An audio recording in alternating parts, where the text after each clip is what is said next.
తన జాతకంలో సంతాన యోగమే లేదు అని ఎందరో జ్యోతిష్కులు నిర్ధారించిన హరి దామోదర్ రస్నే అనే భక్తునికి బాబా తన ఆశీర్వచన మాత్రం చేత సంతాన్ని ఎలా ప్రసాదించారో శ్రీ సాయి సచిత్రలో చూశాం. ఆ సంతానంలో మొదటివాడైన దౌలత్ షాకు పెళ్ళిడు వచ్చింది. సంపన్నుడైన దామోదర్ రస్నేతో బియ్యం కోసం ఎన్నో సంబంధాలు వచ్చాయి. వారిలో 2,500 నుండి 3,000 దాకా కట్నం ఇస్తామనే సంపన్నులు ఉన్నారు.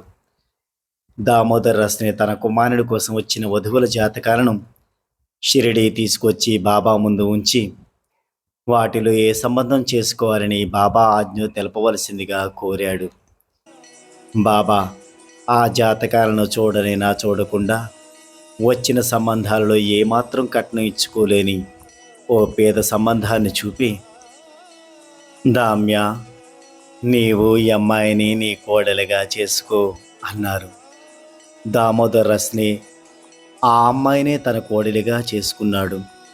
ఆ అమ్మాయి ఎంతో ఆదర్శవంతమైన ఇల్లాలిగా పేరొందింది. ఈ సంఘటన ద్వారా బాబా కట్నాల కోసం ప్రాకులాడవద్దని తన సహజమైన రీతిన సూచనప్రాయంగా ఆదేశించారు. ఈ వరకట్నాలు వరుల పాలిట వరాలేమో కానీ వధువుల పాలిట శాపాలే.